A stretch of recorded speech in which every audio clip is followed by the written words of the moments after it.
హల్లెలూయా. జీవితాన్ని బట్టి ప్రార్థన చేసి దేవుడిచ్చే ఆశీర్వాదాలను పొందుకునే వారిగా ఉండాలని దేవుని ఆశ. కావున ప్రతి ఒక్కరూ కూడా దేవుడు మాట్లాడుచుండగా దేవుని వాక్కు పైన మనస్సు ఉంచి దేవుని సన్నిధానంలో దేవుడి చర్యను మనం పొందుకునే వారు ఉందాం. చూద్దాము. 1వ కొరింథీయులు రాసిన పత్రిక 1వ కొరింథీ 15వ అధ్యాయము 1వ కొరింథీ 15వ అధ్యాయము 57వ వచనం. ఆయనను మన ప్రభువైన యేసుక్రీస్తు మూలముగా మనకు జయము అనుగ్రహించుచున్న దేవునికి స్తోత్రము కలుగునుగాక. చాలండి. దేవుని వాక్యాన్ని మనం చదువుతున్నాము.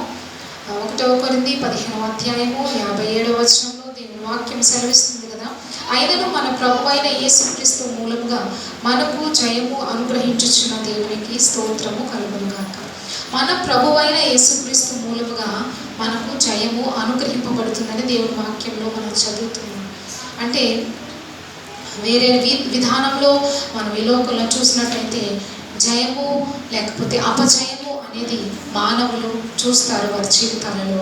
కానీ దేవుని వాక్యం అంటుంది, నీవు విజయాన్ని లేకపోతే గెలుపును లేకపోతే సంతోషాన్ని చూడాలి, అనుభవించాలి అని అంటే అది కేవలం యేసుక్రీస్తు ద్వారా మాత్రమే అని దేవుని వాక్యం చెప్తుంది. యేసుక్రీస్తు ద్వారా మాత్రమే మానవులు సంతోషాన్ని, సమాధానాన్ని పొందుకోగలుగుతారు. దేవుని వాక్యము తేటగా మాట్లాడుతుంది. అయినను అని దేవుని వాక్యం అంటుంది. అయినను అనంటే శ్రమకాలము కావచ్చు, ఇబ్బందులు కొలిమిలో ఉండవచ్చు, అయినప్పటికీ కూడా దేవుని వాక్యం అంటుంది నీకు విజయాన్ని ఇస్తాను అని చెప్తున్నాడు దేవుడు. హల్లెలూయా, హల్లెలూయా. ఇబ్బందుల కొలిమిలో మనము కాల్చబడుతున్నప్పటికీ కూడా దేవుని వాక్యం మనల్ని బలపరుస్తున్నది. ఉదయకాల సమయంలో అంటున్నాడు అపోస్తలుడైన పౌలు, యేసుక్రీస్తు ద్వారా మీకు విజయము అనుగ్రహింపబడుతుంది. విజయము అనగా అపవాదికి అపజయము, దేవుని బిడ్డలకు విజయం. అపవాదికి అపజయము కలగాలి అనంటే నీవు అపవాదిని ఎదురించే శక్తిని పొందుకోవాలి. ఆ శక్తి నీకు ఎలా దొరుకుతుంది అనంటే దేవుని పాదముల దగ్గర మాత్రమే దొరుకుతుంది. ప్రతి పరిస్థితిని జయించడానికి, విజయం సాధించడానికి నీకు శక్తి కలుగుతుంది అనంటే అది క్రీస్తులో మాత్రమే దక్కుతుంది. యేసుక్రీస్తు పాదాల దగ్గర మాత్రమే విజయము ఉన్నదని దేవుని వాక్యంలో మనం చూస్తున్నాం. అనేక మార్లు అనేకమైన సందర్భాల్లో దేవుని వాక్యము మరి భక్తుల జీవితాలలో నెరవేరిన విధానాన్ని మనం చూసినట్టయితే ప్రియ దేవుని బిడ్డలారా, దేవుని వాక్యం అంటుంది మీరు విజయాన్ని పొందుకోవాలనే దేవుని ఆశ. కానీ సాతాను అయితే ఓడిపోయేలా చేసేవాడు. సాతాను అయితే ప్రజలను ఇంకా దుఃఖంలోనికి నెట్టివేస్తాడు. అపవాది యొక్క ఆలోచనలు ఎలా ఉంటాయనంటే దేవుని ప్రజలను ఇంకా దేవునికి దూరస్తులుగా చేసి వారు శ్రమలో కృంగిపోతే చూడాలని అపవాది చూస్తూ ఉంటాడు. కానీ దేవుడైతే మాత్రము అటు తలంపుతో ఉండేవాడు కాదు. కానీ ఆయన బిడ్డలు ఆయన మీద ఆధారపడేవారు విజయాన్ని పొందుకుంటారని దేవుని వాక్యంలో మనం చదువుతున్నాం. విజయమును చూడాలి అని అంటే దేవుని బిడ్డలైన ప్రతి ఒక్కరూ కూడా దేవునిలో పట్టుదల కలిగి ఆయన యందు నిరీక్షణ కలిగి జీవించేవారే ఉన్నారు. చూద్దాం దేవుని వాక్యం ఏమంటుందో. నిర్గమకాండము 14వ అధ్యాయము 13వ వచనం. నిర్గమకాండము 14వ అధ్యాయము 13వ వచనంలో దేవుని వాక్యాన్ని మనం చదువుతాము. అందుకు మోషే భయపడకుడి, యెహోవా మీకు నేడు కలుగు చేయు రక్షణను మీరు ఊరక నిలుచుండి చూడుడి. మీరు నేడు చూచిన ఐగుప్తీలను ఇక మీదట మరి ఎన్నడను చూడరు. యెహోవా మీ పక్షమున యుద్ధమును చేయును. మీరు ఊరకై ఉండవలనని ప్రజలతో చెప్పాను. చాలండి. దేవుని వాక్యంలో మనం చదువుతున్నాము. నిర్గమకాండము 14వ అధ్యాయం 13వ వచనంలో దేవుని వాక్యం అంటుంది, మరి మోషే ఇశ్రాయేలు ప్రజలందరినీ నడిపిస్తున్న సమయంలో వారు బానిసలుగా ఐగుప్తు రాజు చేతి కింద ఎన్నో సంవత్సరాలు బ్రతికారు.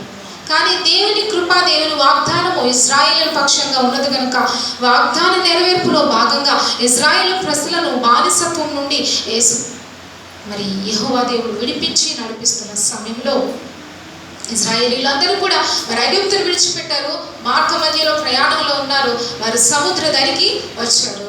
అయితే వీరు ప్రయాణం సాగించిన కొంతసేపటికి ఫరో హృదయంలో ఒక ఆలోచన కలిగింది. అయ్యో, నా చేతి కింద ఇన్ని సంవత్సరాలుగా బానిసలుగా పనిచేసిన వారిని నేను ఎందుకు విడిచిపెట్టాను, వారిని నేను ఎందుకు తేలికగా వదిలేశాను, మళ్ళీ వారిని తిరిగి నా స్వాధీనంలోకి తీసుకోవాలి అని చెప్పి మరి తన అధిపతులను, తన గుర్రాలను, తన రథములను సిద్ధం చేసి ఫరో మరి ఇశ్రాయేలీయులు వెంబడించినట్టుగా దేవుని వాక్యంలో మనం చూస్తున్నాం. అయితే ఫరో వారిని వెంబడించిన రీతి ఎలా ఉన్నది అంటే, ఇదివరకే మనం చదివిన 1 కొరింథీయులకు రాసిన పత్రికలో దేవుడు ప్రజలకు విజయాన్ని ఇచ్చే దేవుడు. ఆయన మీద ఆధారపడిన వారికి ఆయన గొప్ప బహుమానాన్ని సిద్ధపరిచి ఉంచుతాడు. దాన్ని పొందుకోవాలంటే దేవుని ప్రజలు దేవుని కొరకు నిరీక్షణ కలిగి ఎదురు చూసేవారిగా ఉండాలి. అయితే ఇశ్రాయేలు ప్రజలు ఐగుప్తును విడిచి ప్రయాణమవుతున్న సమయంలో సముద్రం వరకు వచ్చారు.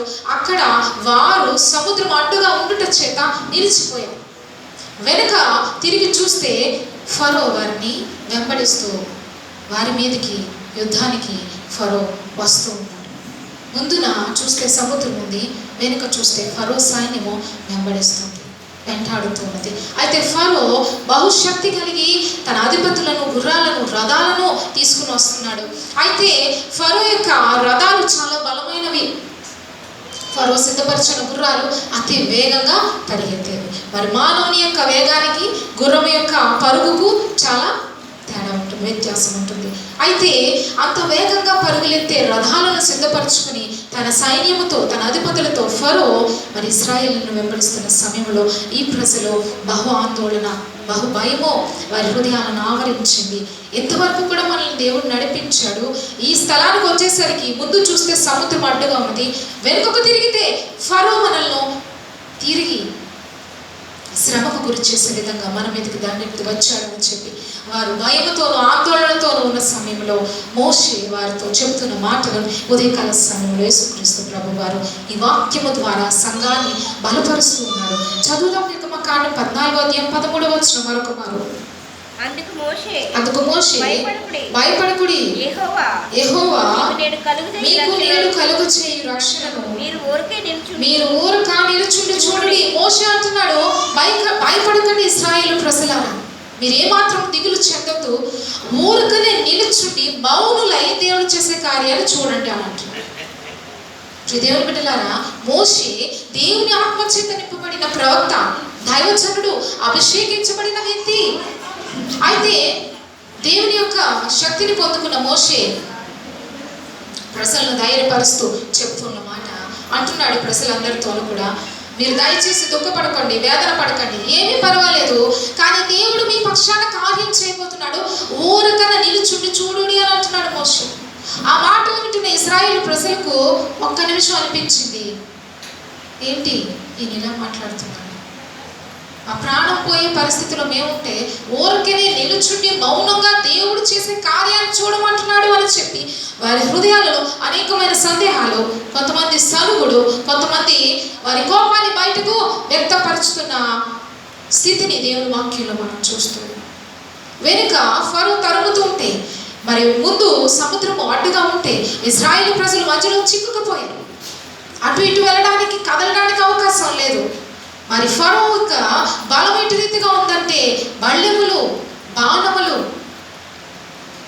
సిద్ధపరచుకుని, యుద్ధ సామాగ్రి అంతటిని సిద్ధపరచుకుని బహువేగముగా మరి ఇశ్రాయేలు ప్రజల మీదకి ఫరో దండెత్తి వస్తున్నాడు. వాటన్నిటిని చూసినప్పుడు వీరి యొక్క హృదయ వేదన, లేకపోతే హృదయంలో ఆందోళన ఎక్కువైపోయింది. ఏం చేయాలో అర్థం కాని పరిస్థితి. ఒకానొక సమయంలో ఇశ్రాయేలు ప్రజలు అంటున్నారు మోషేతో, ఎందుకయ్యా మమ్మల్ని ఇంతవరకు తీసుకొచ్చాం, బానిసలుగా మేము ఆ ప్రాంతంలోనే ఉండిపోతే సరిపోయేది కదా, అంటే ఐగుప్తులో సమాధులు లేవనా మమ్మల్ని ఇక్కడ తీసుకొచ్చావు చంపడానికి అని చెప్పి తిరిగి దేవుని మీద, మోషే మీద ప్రజలు వ్యతిరేకతతోనూ, లేకపోతే వారు యొక్క సనుగుడును, లేకపోతే వారి హృదయాల్లో ఉన్న సమస్త బాధను అట్టి రీతిగా వ్యక్తపరిచినట్లు దేవుని వాక్యంలో మనం చదువుతున్నాం. అయితే ఇలాంటి సందర్భంలో మోషే అంటున్నాడు దేవుని ప్రజలతో, భయపడకండి, దిగులు పడకండి, మీ పక్షాన యెహోవా చేసే కార్యాన్ని మౌనములై ఊరకుండి నిలిచి చూడండి అని. వారందరూ కేకలు పెడుతున్నారు, ఆందోళనతో ఉన్నారు, భయం ఆవరించింది, దుఃఖముతో ఉన్నారు. అలాంటి ప్రజల వద్దకు వెళ్ళి భయపడుతూ దేవుడి కార్యాన్ని మౌనులే చూడండి అని అంటే వారికి అర్థం కావటం లేదు. అలాంటి స్థితిలో ఎలా మౌనంగా ఉండగలుగుతారు?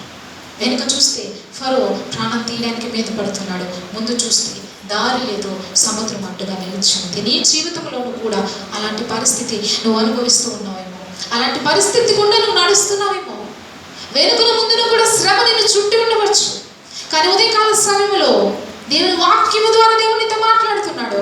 వెనుకల ముందున కూడా శ్రమల చేత ఆవరింపబడిన నిన్ను ఆయన అంటున్నాడు, భయపడకు నా కుమార్తె, భయపడకు నా కుమారుడా, నీ పక్షాన నేను చేయబోతున్నాను కార్యాన్ని, నేను చేయబోయే కార్యాన్ని నువ్వు ఊరకనే ఉండి ధైర్యము వహించి చూడాలంటున్నాడు. దేవుని బిడ్డలారా, దేవుని వాక్యము మనకు సూటిగా దేవుడు తెలియజేస్తున్నాడు. 1 కొరింథీయుల పత్రికలో మనం చదివాము, విజయాన్ని ఇచ్చే దేవుడు మనం ఆరాధన చేసేది. ఆయన ప్రజలను దేవుడు ఓడిపోయేటట్టు చేసే దేవుడు కాదు, కానీ ఆయన గెలుపుని ఇచ్చి వారిని విజయవంతులుగా నడిపించే దేవుడు. హల్లెలూయా, హల్లెలూయా, హల్లెలూయా. మోషే అంటున్నాడు, భయపడద్దు, ఫరోను చూసి భయపడకండి. ఫరో గుర్రాలను చూసి మీరు ఆ వేగాన్ని మనం అధిగమించలేము, ఆ గుర్రాలు అంత వేగంగా పరిగెడుతుంటే ఎక్కడికి తప్పించుకోగలుగుతాం మేము అని చెప్పి మీరు భయపడకండి. ఫరో యుద్ధోపకరణలను చూసి మీరు భయపడకండి, అతని యొక్క సేనలను చూసి మీరు భయపడకండి, కానీ దేవుని కార్యాన్ని మౌనులై చూడండి దేవుడు చేయబోతున్నాడని చెప్పి మోషే అంటే వారందరూ కూడా మోషే మాటలు విని విశ్వసించిన వారు కొందరైతే మనసులోనే సనిగిన వారు కొందరు, బహిరంగంగా దూషించిన వారు మరికొందరు. దేవుని బిడ్డలారా, ఇలాంటి స్వభావము మానవునిలో కలిగి ఉంటుంది. సనుగుడు హృదయంలో ఉంటుంది, బహిరంగంగా ఉంటుంది. ప్రతిదాన్ని దేవుడు చూస్తున్నాడు, ప్రతిదాన్ని దేవుడు గమనిస్తున్నాడు, ప్రతిదాన్ని కూడా దేవుడు లెక్కిస్తున్నాడని గమనించాలి దేవుని ప్రజలు. ఇక్కడ ఇశ్రాయేలు ప్రజలు కూడా శ్రమలో నలిగిపోతున్నాం కదా, ఇంకేంటి మా పరిస్థితి, మేమేమైపోతాం, మా కుటుంబము, మా బిడ్డలు, మేము కలిగి ఉన్నదంతా కూడా ఏమైపోతుంది, ఇక మాకు ఆస్కారం లేదు జీవించడానికి అని చెప్పి మోషే మీద మరి తిరుగుబడుతున్న సమయంలో మోషే దేవుని పక్షంగా నిలబడి అంటున్నాడు, భయపడద్దు, నీ శ్రమను చూసి దిగులు చెందొద్దు, నీ హృదయము అటు ఇటు కూడా తొలగిపోనివద్దు, కానీ దేవుని కార్యాన్ని ఓరికనే నిలబడి చూడండి అని అంటున్నాడు. దేవుని బిడ్డలారా, కింద వచనంలో మనం చదివినట్టయితే ఈ మోషే అంటున్నాడు, మీరు ఇప్పుడు చూస్తున్న ఐగుప్తీయులను ఇక మీదట మరి ఎన్నడూ మీరు చూడరు, ఎందుకనంటే మీ పక్షాన యుద్ధము చేసేవాడు యెహోవా. హల్లెలూయా, హల్లెలూయా.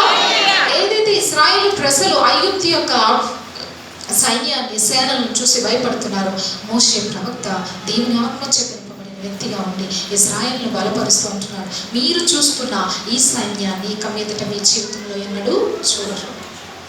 ఈ క్షణంలో దేని విషయంలో అయితే నువ్వు భయపడుతున్నావో, ఏదైతే నీ హృదయాన్ని కలవరపరుస్తుందో, ఏదైతే నీ మనసుకు నెమ్మది లేకుండా చేస్తుందో, అది మరి ఎన్నడూ లేకుండా నేను చేస్తానంటున్నాడు దేవుడు. అది నిన్ను తాకకుండా, నీ కుటుంబానికి అంటకుండా నేను కాపాడుతానంటున్నాడు దేవుడు. దేవుని పైన నిరీక్షణ ఉంచుకుని ప్రజలైన మిమ్మల్ని దేవుడు హెచ్చరిక చేస్తూ, గద్దిస్తూ ఈ మాటలను సంఘానికి దేవుడు వెల్లడి చేస్తాడు. దేవుని బిడ్డలారా, మోషే చెప్తూ ఉంటే ప్రజలు నమ్మలేదు. పరిస్థితి అలాంటిది, తప్పించుకోవడానికి ఆస్కారం లేదు, సముద్రంలో నడవడానికి వీలు కుదరదు, వెనక తిరిగి చూస్తే ఫరో సైన్యము అడ్డుగా ఉన్నది, ఇంకా ఏ విధంగా వారు తప్పించుకోగలుగుతారు?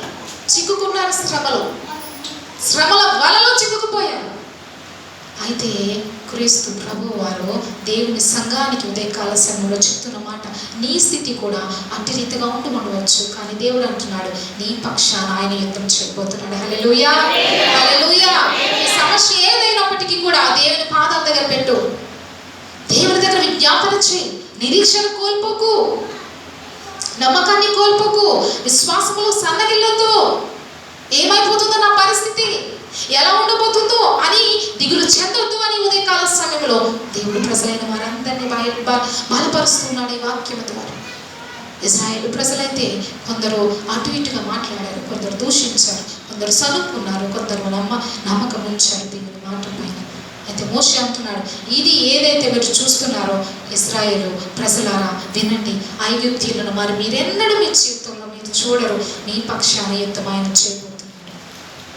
నిజానికి దేవుడు ఇశ్రాయేలు పక్షంగా ఉండి యుద్ధాన్ని చేశాడు. ప్రియదేవుని బిడ్డలారా, ఎవరైతే ఫరో సైన్యాన్ని తీసుకుని వచ్చి ఇశ్రాయేలీలను వెంబడించారో వారు ఎన్నడూ కూడా ఇంకా మరి ఇశ్రాయేలీలకు కనిపించలేదు. ఆ సముద్రాన్ని దేవుడు 2 పాయలు చేసినప్పుడు ఆరిన నేల మీద ఇశ్రాయేలీలు నడిచారు సంతోషంగా, గాన ప్రతిగానములతో చక్కని పాటలు పాడుకుంటూ దేవుడు ఏర్పరిచిన మార్గంలో వారు సంతోషంగా వారి కుటుంబాలతో నడుస్తూ ఉన్నారు. వెనుక ఏముందో తెలుసా? ఇశ్రాయేలు ప్రజలకు ఫరో సైన్యానికి మధ్య దేవుని అగ్ని స్తంభము నిలిచింది. హల్లెలూయా, హల్లెలూయా. శ్రమని నివేదించొచ్చు. ఏదైతే శ్రమలో నువ్వు చిక్కుకున్నావో, ఏదైతే కుటుంబ పరిస్థితులను బట్టి నువ్వు వేదన చెందుతున్నావో, ఏదైతే వ్యక్తిగతంగా నువ్వు పైకి చెప్పుకోలేని బాధను బట్టి నువ్వు దుఃఖంతో దేవుని మందిరంలో ఉన్నావో, దాని గురించి దేవుడు అంటున్నాడు, శ్రమకు నీకు మధ్యలో దేవుని అగ్ని స్తంభం ఉన్నది. శ్రమకు నీకు మధ్యలో దేవుని అగ్ని స్తంభం ఉండి ఆయన కార్యం చేస్తానంటున్నాడు. విశ్వాసం ఉంచు, విశ్వాసం ఉంచు దేవుని పైన. అటు ఇటు తొలగిపోవద్దు. నిరీక్షణ కలిగి దేవుని దగ్గర పోరాడేవారుగా దేవుని ప్రజలు ఉండాలి. ఇశ్రాయేలు ప్రజలు ఆశ్చర్యపోయారు దేవుని కార్యాన్ని చూసి. ఆ యొక్క ఆరిన నేల మీద ప్రజలందరూ కూడా నడుస్తూ ఉంటే దేవుని ప్రజలకు, ఇశ్రాయేలు ప్రజలైన వారికి ఐగుప్తు సైన్యానికి మధ్య ఉన్న అగ్ని స్తంభము ఏదైతే ఉన్నదో ఫరో సమీపించడానికి అవకాశం లేకుండా దేవుడు చేశాడు. వీరు ఆరిన నేల మీద నడిచినంతసేపు కూడా వారు ప్రజలను ముట్టుకోవడానికి అవకాశం లేకుండా దేవుడు చేశాడు. హల్లెలూయా, హల్లెలూయా. వారి గుర్రాలు, వారి రథాలు, వారి శక్తి, వారి సామర్థ్యము, వారి యుద్ధోపకరణములు ఇవేవి కూడా దేవుని ముందు పనికి రాలేదు. అవన్నీ కూడా వ్యర్థమయ్యేటట్టు దేవుడు చేశాడు. ప్రియ దేవుని సంగమా, ఉదయకాల సమయంలో దేవుడు నీతో మాట్లాడుతున్నాడు. నీ శ్రమను గురించి, నీ ఇబ్బందిని బట్టి, నీ కుటుంబ పరిస్థితులను బట్టి, నీ అనారోగ్య స్థితిని బట్టి, నీ ఆర్థిక పరిస్థితులను బట్టి దేని విషయమందును కూడా వేదన చెందొద్దు. కానీ నిరీక్షణ కోల్పోకుండా దేవుని మీద ఆధారపడు. దేవుని గట్టిగా పట్టుకుని ఆయన యొక్క మాట మీద విశ్వాసం వచ్చి ముందుకు నడువు. దేవుడి నీ కార్యము నీ కళ్ళ ముందు చేసి చూపిస్తాడు. ఇశ్రాయేలు ప్రజలు మరి ఎన్నడూ కూడా ఐగుప్తీయులను చూడలేదు. ఎప్పుడైతే మీరు పూర్తిగా అద్దరికి చేరారో మళ్ళీ మోషే దేవుని శక్తి చేత నింపబడిన దైవజనుడిగా మరి ఆ 2 పాయలు దగ్గరికి అగులాగున ఆజ్ఞాపించగా మరి వేగముగా వస్తున్న ఐగుప్తీయుల రథాలన్నింటినీ కూడా దేవుడు ఆ సముద్రంలో మునిగిపోయేటట్టుగా దేవుడు చేశాడు. ఇశ్రాయేలు చూస్తుండగానే ఐగుప్తు యొక్క సైన్యం అంతా కూడా ఆ సముద్రపు నీటిలో వారి ప్రాణాలను కోల్పోయారు. వారి రథాలు, వారి గుర్రాలు, వారి యుద్ధోపకరణములన్నీ కూడా దేవుడు సర్వనాశనం చేశాడు. ప్రియ దేవుని అంటున్నారా, దేవుని ప్రజల పక్షంలో దేవుడు కార్యం చేసేవాడు. హల్లెలూయా, హల్లెలూయా. శత్రువుతో యుద్ధము నువ్వు చేయలేవు, సాతానుతో యుద్ధము నువ్వు చేయలేవు. కానీ దేవుని మీద నువ్వు ఆధారపడితే అగ్ని స్తంభం వల్ల దేవుడు నీ పక్షాన నిలబడతాడు. సాతానుని దేవుడు తన అగ్నితో కాల్చివేస్తాడు. ఆయన విజయాన్ని నీకు ఇచ్చేది. అపజయము పాలు దేవుడు చేయడు. దేవుని ప్రజలకు, ఇశ్రాయేలు జనాంగానికి విజయాన్ని ఇచ్చిన దేవుడు ఉదయకాల సమయంలో నీ కుటుంబం పక్షంగా కార్యాలు చేస్తానని మాట్లాడుతున్నాడు. నీ జీవితంలో మేలు చేస్తానని మాట్లాడుతున్నాడు. నీ ప్రతి పరిస్థితిని ఆయన మారుస్తానంటున్నాడు. విశ్వాసము కోల్పోకు, నమ్మకత్వాన్ని విడిచిపెట్టుకు, దేవుని మార్గంలో నడువు, దేవుని మీద ఆధారపడు. యేసుక్రీస్తు ప్రభు నీకు మేలు చేయడానికి ఆయన ఎదురు చూస్తున్నాడు. హల్లెలూయా, హల్లెలూయా. మంచి బహుమానం దేవుడు నీ కొరకు సిద్ధపరిచాడు. యుద్ధము చేయుట నీకు సాధ్యము కాదు. సాతాను జయించుట నీ వల్ల కానీ కాదు. కానీ దేవుని శక్తి, దేవుని ప్రభావం, దేవుని మహిమ నీ చుట్టూ ఆవరించినప్పుడు సాతాను యొక్క క్రియలను దేవుడు లయపరిచి నీకు విజయాన్ని, నీ కుటుంబానికి జయాన్ని ఇచ్చే దేవుడు అయినాడు. అందుకే ఉదయకాల సమయంలో ఇశ్రాయేలును సాదృశ్యంగా దేవుడు చూపిస్తున్నాడు. ఏ ఒక్కరైనప్పటికీ కూడా నీ స్థితిని బట్టి, నీ పరిస్థితిని బట్టి వేదన పడుతున్నావేమో, దుఃఖపడుతున్నావేమో, నీ దుఃఖాన్ని, నీ వేదనను ఆయన తొలగిస్తానంటున్నాడు. ఆయన నీకు మాట ఇస్తున్నాడు. ఆ మాట ఇచ్చే దేవుడిని గట్టిగా పట్టుకో. ఆ మాట ఇచ్చే దేవుని మీద ఆధారపడు. ఇటువంటి తొలగిపోకు. ఇశ్రాయేలీయుల మనస్తత్వాన్ని ఒకవేళ నీవు కలిగి ఉన్నట్టయితే ఉదయకాల సమయంలో దేవుడు అంటున్నాడు, సనుగుడు మానే, సందేహము మానే, పరిపూర్ణంగా దేవుని మీద ఆధారపడే జీవితంలోనికి రా. దేవునికి సంపూర్ణంగా నిన్ను నీవు అప్పగించుకో. దేవుని పాదముల దగ్గర పెట్టు ప్రతి విషయాన్ని. ఆయన నీ పక్షంగా యుద్ధం చేస్తాడు. శత్రువును జయించే సామర్థ్యాన్ని నీకు ఇస్తాడు. హల్లెలూయా, హల్లెలూయా. శత్రువుని జయించే సామర్థ్యాన్ని మనం పొందుకున్నప్పుడు ఇంకా అంతా కూడా మనకు విజయమే.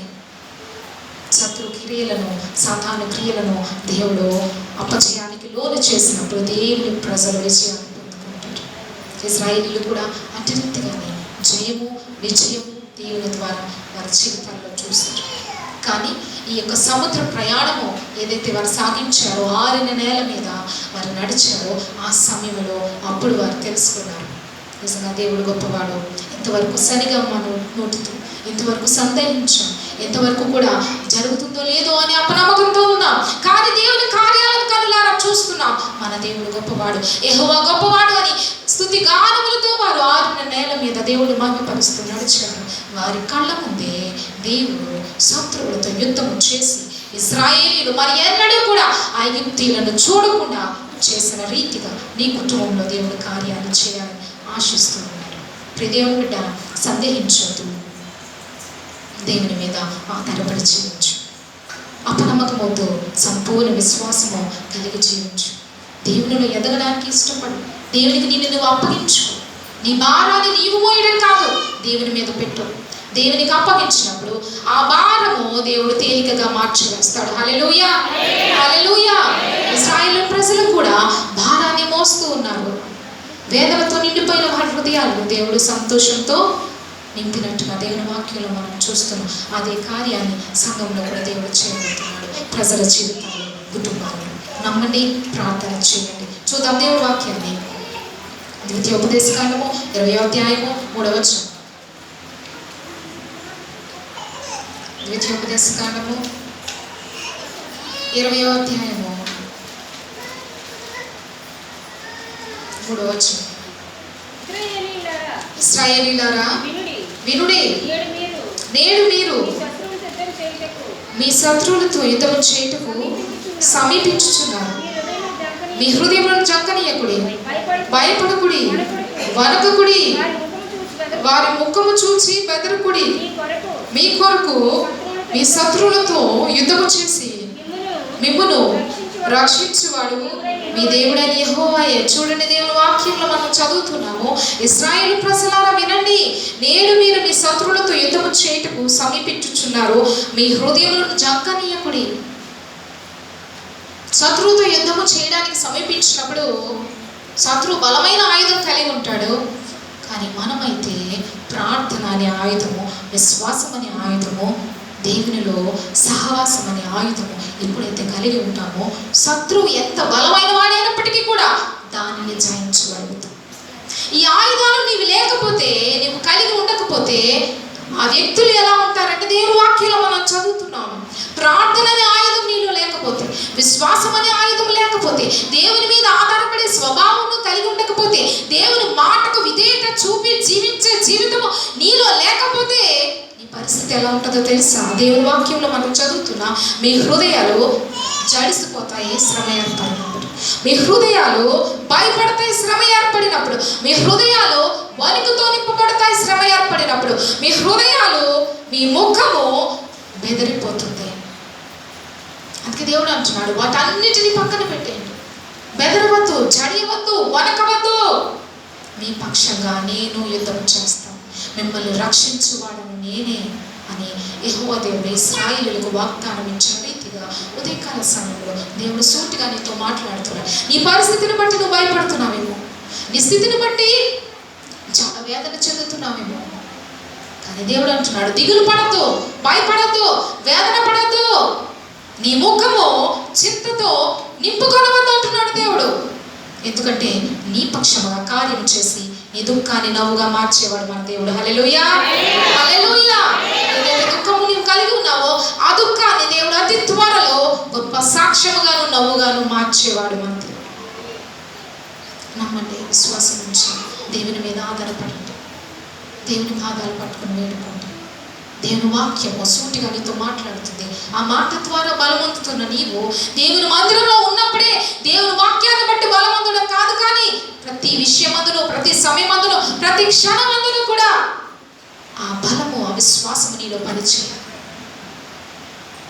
ఏదో దేవుని మందిరంలో ఉన్నప్పుడు దేవుని వాక్యము చేత ఉద్రేకముతో నింపబడి మళ్ళీ బయటకు వెళ్ళిన తర్వాత ఆరిపోయిన దీపం వలె ఉండకూడదు. వింటున్నారా వాక్యాన్ని? ఆరిపోయే దీపం వలె ఉండకూడదు. ఆరిపోయిన దీపము ఆ ఇంటి అంతటికి కూడా వెలుగును ఇవ్వదు, కానీ చీకటమయం చేస్తుంది. దేవుని వాక్యాన్ని వింటున్న నీవు ఏ సమయమందైనా కూడా దేవునిలో వెలగాలి, అనేకులను వెలిగించాలి. అనేకులను వెలిగించాలి దేవుని కొరకు. ఎందుకనంటే నీవు దేవుని ఆశీర్వాదాలు పొందిన బిడ్డవు కనుక నీ ద్వారా అనేకులు దేవుని ప్రేమను తెలుసుకోవాలి. నీ కుటుంబం ద్వారా అనేకులు దేవుని గొప్పతనాన్ని, రక్షణ తెలుసుకోవాలి. దేవుని యొక్క మార్గంలోనికి వచ్చేలాగా దేవుడు కార్యాలను జరిగిస్తాడు. ప్రియ దేవుని బిడ్డలారా, దేవుని వాక్యంలో దేవుడు మనతో మాట్లాడుతున్నాడు. చూద్దాం. దానియేలు గ్రంథము 9వ అధ్యాయము 18వ వచనం. దానియేలు, దానికి ముందుగా రోమీయులకు రాసిన పత్రిక 8వ అధ్యాయము 37వ వచనం. రోమీయులకు రాసిన పత్రిక 8వ అధ్యాయము 37వ వచనం. అయినను మనలను ప్రేమించిన వాని ద్వారా మనము వీటన్నిటిలో అత్యధిక విజయము పొందుచున్నాము. చాలండి, దేవుని వాక్యాలు మనం చదువుతున్నాము. మనలను ప్రేమించిన వారి ద్వారా వీటన్నిటిలో అత్యధిక విజయము పొందుచున్నాము. దేవుని వాక్యం అంటుంది మనల్ని ప్రేమిస్తున్నాడు. ఎవరునంటే యేసుక్రీస్తు ప్రభు. ఈ లోకంలో అట్టి రీతిగా ప్రేమించేవారు ఎవరు లేరు. మనం వింటాం, అంటారు ప్రజలు, నీకంటే ముందు శ్రమ వస్తే, నీకు దుఃఖం కలిగితే, నీకు కన్నీరు వస్తే, నీకంటే ముందు నేనే నా ప్రాణాన్ని తీసేసుకుంటాను, లేకపోతే నీ ప్రాణానికి నా ప్రాణం అడ్డు అని చెప్తారు. కానీ సమయం వచ్చినప్పుడు అటు వారెవరు కూడా కనిపించరు. మాటలు మాత్రము చెప్తారు, కానీ ఆ సందర్భం వచ్చినప్పుడు అటు వారెవరు కూడా కనిపించరు. కానీ ఈ లోకంలో అటు పరిస్థితిని మనం చూస్తాం. కానీ దేవుని వాక్యం అంటుంది మనల్ని ప్రేమించిన వారి ద్వారా మనము వీటన్నిటిలో అత్యధిక విజయము పొందుతున్నామన్నట. మనల్ని ప్రేమించే యేసుక్రీస్తు ద్వారా అత్యధికమైన విజయాన్ని దేవుడు నీకు అనుగ్రహించే దేవుడు అన్నమాట. ఆయన నిన్ను ప్రేమిస్తున్నాడు, నీ కుటుంబాన్ని ప్రేమిస్తున్నాడు, నీ ప్రతి పరిస్థితిని మార్చాలని ఆశ కలిగి ఉన్నాడు. మరి నీవు ఏంటి తలంపుతూ ఉన్నావు? నీవు దేవుని విషయంలో ఎట్టి రీతిగా జీవిస్తున్నావు? దేవుని పట్ల నీ ఆసక్తి ఎలా ఉన్నది? దేవుని విషయంలో ఎలాంటి తలంపుతో నువ్వు కలిగి ఉన్నావు? దేవుడు ఈ కాల సమయంలో నేను అడుగుతున్నాడు. దేవుని బిడ్డలారా, నిన్ను దేవుడు ప్రేమిస్తున్నాడు. ఆయన ప్రేమ ఎలా ఉందో చూద్దాం. దానియేలు గ్రంథము 9వ అధ్యాయము 18వ వచనం. దానియేలు గ్రంథము, అమ్మా, నీ గొప్ప కనికరమును బట్టి మేము నిన్ను ప్రార్థించుచున్నాము, కానీ మా స్వనీతి కార్యములను బట్టి నీ సన్నిధిని నిలవబడి ప్రార్థించటం లేదు. దేవుని వాక్యంలో మనం చదువుతున్నాం. దానియేలు గ్రంథము 9వ అధ్యాయం 18వ వచనంలో దేవుని వాక్యం సెలవిస్తుంది, నీ గొప్ప కనికరమును బట్టి మేము నిన్ను ప్రార్థించుచున్నాము, కానీ మా స్వనీతి కార్యములను బట్టి నీ సన్నిధిని నిలవబడి ప్రార్థించటం లేదు. దానియేలు భక్తుడు అంటున్నాడు, ప్రభువా, మేము నీ కనికరం పొందుతున్నామనంటే మా గొప్పతనము కాదయ్యా,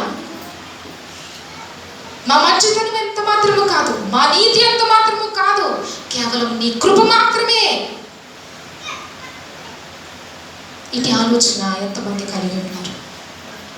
దానియేలు దేవుని ముందు చేస్తున్న ప్రార్థన, దేవుని ముందు పలుకుతున్న మాటలు ఇవి. భక్తుడైన దానియేలు అంటున్నాడు, నీ గొప్ప కనికరం బట్టి మేము ప్రార్థించుచున్నాము, కానీ మా స్వనీతి కార్యములు బట్టి నీ సన్నిధి నిలబడి ప్రార్థించటం లేదు. దేవుడు నిన్ను సూటిగా ప్రశ్నిస్తూ అడుగుతున్నాడు, నీ నీతిని బట్టి, నీ ప్రార్థనను బట్టి, నీ యొక్క భక్తిని బట్టి నీవు ఈనాడు ఈ స్థితిలో లేవు. ఆయన నిన్ను అపారమైన రీతిలో ప్రేమిస్తున్నాడు కనుక ఆ అపారమైన ప్రేమను బట్టి ఈరోజు ప్రతి పరిస్థితి నుంచి కూడా నువ్వు విడిపించబడ్డావు. హల్లెలూయా, హల్లెలూయా. ఇది మానవుని గొప్పతనం కాదండి. దయచేసి దేవుని వాక్యం పైన మీ దృష్టి ఉంచండి. ఇక్కడ ఉన్న స్త్రీ పురుషులే ఒక్కరైనా మీరు ఈరోజు ఈ స్థితిలో ఉన్నారు అనంటే, ఇటు ఆశీర్వాదకరమైన స్థానంలో దేవుడు నిన్ను పెట్టాడనంటే అది నీ గొప్పతనం కాదు. చాలా మంది అనుకుంటారు, ఇది నా శక్తి, నా బలం, నా జ్ఞానము, నేను సంపాదించుకున్నాను అని పలికే వారు ఎందరో ఉన్నారు. కానీ దేవుని వాక్యం అంటుంది, నీ స్వనీతిని బట్టి కాదు, దేవుని కృప కనికరమును బట్టి నీవు ఈరోజు ఈ విధంగా ఉన్నావు. గ్రహిస్తున్నావా? దాన్ని లోపడుతున్నావా? దానికి దేవుడు చూస్తున్నాడు సమస్తాన్ని. ప్రియదేవుని బిడ్డలారా, ఆయన నిన్ను ఎంతో ప్రేమిస్తున్నాడు. ఆయన ప్రేమ ఏంటి రీతిగా ఉన్నదంటే ఎలాంటి కల్మషము లేని ప్రేమ ఆయన చూపిస్తున్నాడు. కానీ మానవుల్లో మాత్రం ఎంతో తేడా, ఎంతో మార్పు. ఆ మార్పును దేవుడు ప్రతినిత్యము గమనిస్తూ ఉన్నాడు. ప్రతినిత్యము కూడా దేవుడు దాన్ని చూస్తూ ఉన్నాడు. చూస్తున్న దేవుడు అంటున్నాడు, నీ స్వనీతిని బట్టి కాదు, నీ గొప్పతనమును బట్టి కాదు, నీ భక్తిని బట్టి కాదు, నీ యొక్క ప్రతి క్రియను నేను చూస్తున్నాను, నీ ప్రవర్తన ప్రతిదాన్ని నేను గమనిస్తూ ఉన్నాను. అయినప్పటికీ కూడా నా గొప్ప కనికరమును బట్టి, నా ప్రేమను బట్టి నా బిడ్డ నేను ఆదరిస్తున్నాను అంటున్నాడు దేవుడు. దేవుని సంగమా, దేవుని వాక్యాన్ని వింటున్న మీరు దేవునిలో ప్రతి ఒక్కరు కూడా దావీదు వలె ప్రార్థించారు, దానియేలు వలె ప్రార్థించారు. దానియేలు అంటున్నాడు, ప్రభువా నాలో ఏమీ లేదయా, ఈ స్థానంలో ఉండడానికి, ఇటు రీతిగా దీవెనకరమైన స్థితిలో నేను ఉండడానికి నా గొప్పతనము కాదు, నాలో ఏమీ లేదు, అయినప్పటికీ నన్ను కనికరించావే, ఇది నీ గొప్పతనం అని చెప్పి దేవునిలో తను తాను తగ్గించుకుని దేవుని హెచ్చిస్తున్నాడు. హల్లెలూయా. దేవుని సంగమా, అట్టి స్వభావం నీవు కలిగి ఉండాలి. నివేదన దేవుని ద్వారా పొందుకున్నావంటే దానిని బట్టి ఇంకా ఇంకా దేవుని మహిమపరచు, ఇంకా ఇంకా దేవుని ఆరాధించు, ఇంకా ఇంకా దేవుని స్తుతించు. అందుని బట్టి దేవుడు నిన్ను ఎంతగానో ఇంకా రెట్టిపైన ఆశీర్వాదానికి నడిపిస్తాడు. అంతేగాని నీకు కలిగి ఉన్నది ఆ చిన్నపాటి దాన్ని చూసి గర్వపడుతూ అహంకారంతో దేవునికి విరోధముగా ప్రవర్తిస్తే ఇచ్చిన దేవుడు ఎలా తీసుకోవాలో తెలుసు. దేవునికి ఇచ్చిన దేవునికి తెలుసు. కావున దానియేలు అంటున్నాడు, ఆ సత్యాన్ని ఎరిగిన దానియేలు అంటున్నాడు, ప్రభువా నా గొప్పతనం కాదు, నా నీతి కాదయ్యా, నీ కనికరము నీ కృపను బట్టి మేము ఈ స్థితిలో ఉన్నామని. ప్రియదేవుని సంగమా, అట్టి అనుభవం ప్రతి ఒక్కరు కలిగి ఉండాలి. అట్టి రీతిగా దేవుని దగ్గర ప్రార్థించే మనస్సు నీవు కలిగి ఉండాలంటున్నాడు దేవుడు. నీ కుటుంబం కలిగి ఉండాలి. నిన్ను నీవు తగ్గించుకో, ప్రతి విషయం అందులో దేవుని హెచ్చించు. దేవుని హెచ్చించినప్పుడు దేవుడు ఏం చేస్తాడంటే తగ్గించుకున్న నిన్ను ఉన్నత స్థానానికి హెచ్చిస్తాడు. హల్లెలూయా, హల్లెలూయా, హల్లెలూయా. ప్రియ దేవుని బిడ్డలారా, హెచ్చిస్తాడు అనే మాటకు పరిశుద్ధాత్మ దేవుడు జ్ఞాపకం చేస్తున్నాడు. ఒక సంఘంలో మరి ఒక పెద్ద ఆయన ఉన్నారు. ఆయన ప్రతి ఆదివారము మందిరము ప్రారంభంలో కావచ్చు, మందిరం అయిపోయిన తర్వాత కావచ్చు, ప్రతిదాన్ని కూడా సర్దిపెట్టి మందిరంలో ప్రతిదాన్ని కూడా ప్రార్థన ప్రారంభంలో సిద్ధపరచడము, ప్రార్థన అయిపోయిన తర్వాత ప్రతిదాన్ని సర్దిపెట్టి మరి దేవుని సేవకులతో ప్రార్థించుకుని వెళ్ళే అనుభవం ఉన్నది. అయితే ఒకరొక దినాన మరి ప్రార్థన అయిపోయింది, అందరు కూడా వెళ్ళిపోయారు. వెళ్ళిపోతే అక్కడ ఆ చుట్టుపక్కల పరిసరాలు కూడా కొంచెం బాగలేదు. బాగకపోతే ఈ వ్యక్తి ఏం చేస్తున్నాడంటే వెళ్ళి ఒక చీపురు తీసుకుని ఆ మందిర ఆవరణము అంతా కూడా శుభ్రం చేస్తున్నాడు. మందిరానికి వచ్చిన వాళ్ళు ప్రార్థన చేయించుకుని వెళ్ళిపోయారు, కానీ ఈ వ్యక్తి మాత్రమే ఇంకా అక్కడుండి ఆ మందిర ఆవరణాన్ని శుభ్రం చేస్తున్నాడు. అయితే ఎవరో చూసి అడుగుతున్నారు, ఏంటి ప్రార్థన అయిపోయింది వెళ్ళిపోయారు అందరూ కూడా, నువ్వు ఇంకా ఇంకా ఇక్కడే ఉండి ఈ పని అంతా చేస్తున్నావు, నీకు అవసరమా అని అడుగుతున్నారు. ఇంకా ఇక్కడే ఉండి ఈ పని అంతా చేస్తున్నావు, నీకు అవసరమా అని అడుగుతుంటే ఆ చీపురు చేత పట్టుకుని ఆ పని చేస్తున్న వ్యక్తి ఒక్కసారిగా ఆ మాట విని పైకి లేచి చెప్తున్న సమాధానం అంటున్నాడు. అయితే నేను మందిరంలో అడుగు పెట్టినప్పుడు ఏమీ లేని వారిగా వచ్చాను. దేవుడు నన్ను దీవించి హెచ్చించి ఏ స్థితిలో పెట్టాడనంటే, నేను కొన్ని కోట్లకు అధిపతిగా దేవుడు నన్ను చేసి, గ్రహించండి దేవుడు వాక్యం, కొన్ని కోట్లకు అధిపతిగా దేవుడు నన్ను చేసి నా కింద కొన్ని వేల మందికి జీతాలు ఇచ్చే స్థితిలో దేవుడు నన్ను పెట్టాడు. అయితే మందిరానికి వచ్చిన కొత్తలో ప్రారంభ దినాలలో ఇదే పని నేను చేసేవాడిని. అయితే దేవుడు నన్ను హెచ్చించాడు. మందిరానికి వచ్చేటప్పుడు నాకు మంచి వస్త్రాలు కూడా లేవు. ఈరోజు నేను ఖరీదైన సూట్ ధరించాను. ఆ వ్యక్తి సూట్ వేసుకున్నాడు. ఈ సాక్ష్యం అమెరికా దేశంలో జరిగింది. ఆ వ్యక్తి సూట్ వేసుకున్నాడు. ఆ మందిర ఆవరణలో ఉన్న దానిని క్లీన్ చేస్తున్నాడు. ఎవరు అడుగుతున్నారు, అంత ఖరీదైన సూట్ వేసుకున్నావు, చేతిలో చీపురు ఏంటి అని అడుగుతున్నారు. ఇంత విలువైన వస్త్రాలు ధరించిన నీవు చేతిలో చీపురు పట్టుకుని ఎందుకు ఇంకెక్కడ ఇలా శుభ్రం చేస్తున్నావు అంటే అతను చెప్తున్న సమాధానం, మందిరానికి వచ్చినప్పుడు ఏమి లేని వారిగా వచ్చాను, అనేకమైన ఇబ్బందులతో వచ్చాను, తినడానికి కూడా తిండి లేదు నాకు. అప్పుడు ఆ వ్యక్తి చెప్తున్నా సాక్ష్యం వినండి, నాకు ఆహారం లేదు, పస్తులుంటూ దేవుని మందిరానికి నేను వచ్చాను. ఒక పూట తింటే మరో పూట నాకు ఆహారం ఉండేది కాదు. అలాంటి స్థితిలో నేను దేవుని మందిరానికి వచ్చిన తర్వాత, దేవుని సేవకులు వాక్యంలో నన్ను బలపరిచిన తర్వాత, దేవుని మాటకు నేను విధేయుడిగా జీవించి నా జీవితాన్ని యేసుక్రీస్తు పాదాల చెంత పెట్టి ఆయన క్రియలను నేను చూడడం ప్రారంభించిన తర్వాత నా జీవితం మారిపోయింది. పస్తులున్న నేను అనేక మందికి ఆహారాన్ని పెట్టే స్థితికి దేవుడు నన్ను తీసుకొచ్చాను. కొన్ని వేల మందికి నా చేతులతో నేను జీతాలు ఇస్తున్నాను. కొన్ని కోట్లకు అధిపతిగా దేవుడు నన్ను చేశాడు. ఇంత విలువైన వస్త్రాలు నేను ధరించినప్పటికీ కూడా ఒకానొకప్పటి పేదరిక స్థితిలో నేను మందిరంలోకి వచ్చినప్పుడు ఏ పనినైతే చేశానో దాన్ని నేను మర్చిపోలేను. నా ప్రాణం అంతవరకు అంటున్నాడు. హల్లెలూయా, హల్లెలూయా. ఇంత విలువైన వస్త్రాలు నేను ధరించినప్పటికీ కూడా ప్రారంభ దినాలలో నేను ఎంత కడుపు పేదరికంలో వచ్చానో ఆ స్థితిని నేను మర్చిపోను. కడ వరకు నేను జ్ఞాపకం చేసుకుంటాను. దేవుని యొక్క అదే భక్తి కలిగి మందిరంలో నేను ఇదివరకు ఎలా ఉన్నానో అంతకంటే ఆసక్తిగా దేవుని మందిర ఆవరణలో నేను పని చేస్తానని చెప్పి ఆయన వ్యక్తి పని చేస్తూ అడిగిన వారికి సమాధానం ఇస్తూ ఈ సాక్ష్యాలు పంచుకుంటున్నాడు. ప్రియదేవులారా, హెచ్చింపబడినప్పటికీ తను తాను తగ్గించుకున్నాడు. అది క్రైస్తవ జీవిత లక్షణం. నువ్వు హెచ్చైన స్థానంలో ఉన్నావా, నీ స్థానాన్ని బట్టి గర్వపడకు, అహంకారపడకు, కానీ నిన్ను నువ్వు తగ్గించుకో. ఇంకా దేవుడు నిన్ను ఆ స్థాయికి మించి దేవుడు నిలబెడతాడు. హల్లెలూయా, హల్లెలూయా. ఒకవేళ వ్యక్తి ఇంత ఖరీదైన వస్త్రాలు వేసుకున్న నేను చీపురు పట్టుకుంటే ఏం బాగుంటుంది అని అనుకుని ఉంటే అది దేవునికి మహిమ అండి? మహిమ కాదు. ఇన్ని కోట్ల రూపాయలకు అధిపతి అయిన నేను, కొన్ని వేల మందికి నా చేతులతో జీతాలు ఇస్తున్న నేను చీపురు పట్టుకుని పనిచేస్తే నాకు నలుగురిలో హేళన కదా అని అనుకుంటే దేవునికి రావాల్సిన మహిమ వస్తుందా? కాదు.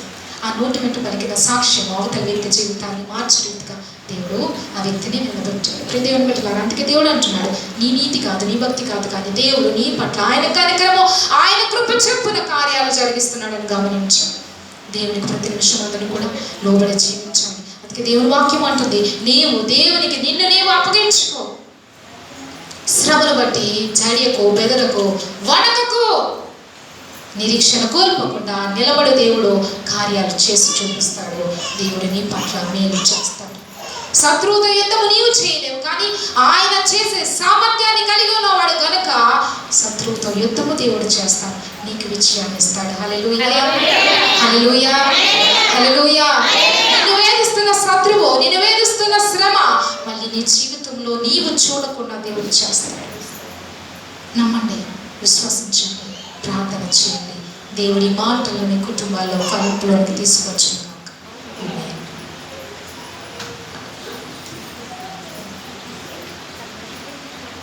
Thank you.